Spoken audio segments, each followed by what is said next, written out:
आप सबको मेरा सलाम पहुँचे। ईरान के अटॉर्नी जनरल मोहम्मद जाफ़र मोंटेज़री के हवाले से खबर आ रही है कि 2 माह से जारी पुरतशद्दुद मुज़ाहरों को रोकने के लिए मॉरलिटी पुलिस या अखलाकी पुलिस या गश्त-ए-इरशाद को अब ख़त्म कर दिया गया है। सवाल ये है कि क्या इससे ईरान की अंदरूनी सूरत हाल पे काबू पाया जा सकता है? आइए आज इसी पे बात करते हैं। 16 सितंबर से ईरान पुरतशद्दुद मुजाहिरों की जद में है, जब 22 बरस की खातून महसा अमीनी को अखलाकी पुलिस ने हिजाब के कवानीन की खिलाफ वर्जी की पादाश में गिरफ्तार किया था, जिनकी दौरान हिरासत 3 रोज़ मुबैना तशद्दुद के बाद इंतकाल हुआ था।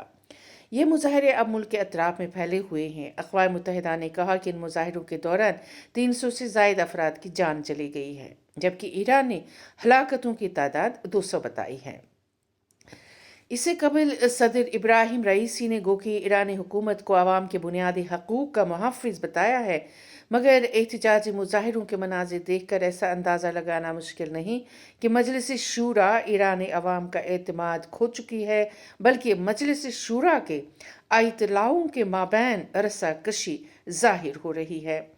मुबस्सरीन कहते हैं कि 1979 के इस्लामी इनकलाब के बाद ये पहली बार देखा जा रहा है कि ईरान में एक और इनकलाब बर्पा हो गया है, जो शुरा के लिए बड़ा चैलेंज होगा।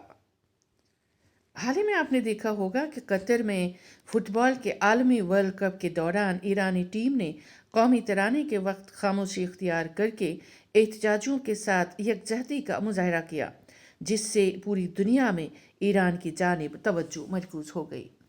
मगरबी मुल्कों बिलखसूस बरतानिया, ईरान और उधर अमरीका में इंसानी हकूक़ की बेशतर तंजीमों और ख़वातीन अंजुमनों अवामी हलकों ने ईरानी ख़वातीन के साथ यकजहती में कई मुजाहरे किए।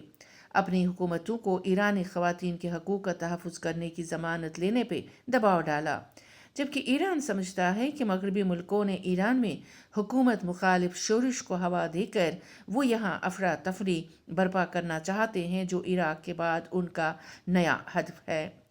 ईरान के एक शहरी मोहम्मद फ़िगार कहते हैं कि असल में अमेरिका और मगरबी मुल्कों को यकीन था कि उनकी इक्तिसादी पाबंदियों की वजह से ईरान दिवालिया हो जाएगा और अपने एटमी प्रोग्राम से दस्तबरदार होगा। जब उन्हें पता चला कि ईरान ने न सिर्फ अपनी मईशत को संभाला दिया है, बल्कि जौहरी प्रोग्राम को आगे ले जाने में कामयाब भी हो गया है, तो अब महसा अमीनी की हलाकत का बहाना करके अवाम के मुख्तलिफ तबकों को हुकूमत के ख़िलाफ़ भड़का रहे हैं, जिसमें वो कामयाब नहीं होंगे। मोहम्मद फ़िगार मज़ीद कहते हैं कि मगरिब के तर्ज़ अमल में उस वक्त से शिद्दत देखी जा रही है जब से रूस की जानिब से यूक्रेन में ईरानी ड्रोन इस्तेमाल करने की खबरें गश्त करने लगी हैं।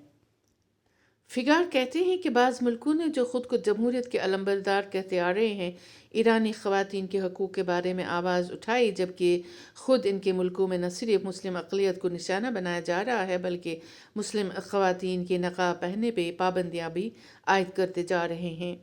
ईरानी सियासत के अक्सर मुबस्सरीन कहते हैं कि चंद मुस्लिम ममालिक भी ईरान को गैर मुस्तहकम करने की मगरबी पॉलिसियों की साजिशों का हिस्सा बन रहे हैं, जो ईरान की बज़ाहिर मगरब या इसराइल मुखालिफ पॉलिसियों से उम्मा में सुबकी महसूस कर रहे हैं। बेशतर मुस्लिम ममालिक के मुकाबले में ईरानी ख़वातीन के हकूक़ और हुसूल तालीम की कहानी कुछ बेहतर बताई जाती है।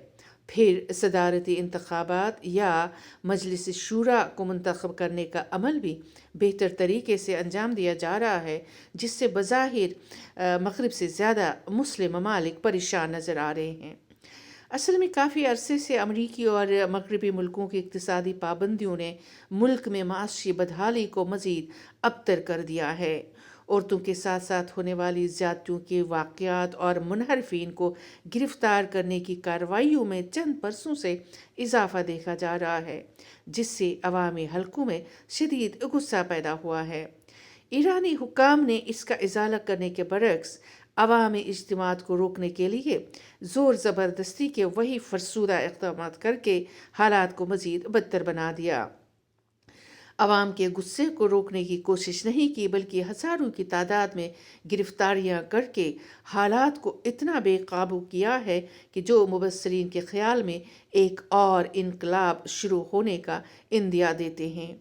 لیکن ایران کے بارے میں یہ بات یاد رکھنی لازمی ہے کہ جب بھی امریکہ یا مغربی ملکوں کی غیر مستحکم کرنے کی سازش کی خبریں عوامی حلقوں میں وائرل کی جاتی ہیں تو وہ اس وقت ذاتی رنجش سے بلا کر ملک کا دفاع کرنے میں متحد ہو جاتے ہیں۔ اللہ حافظ۔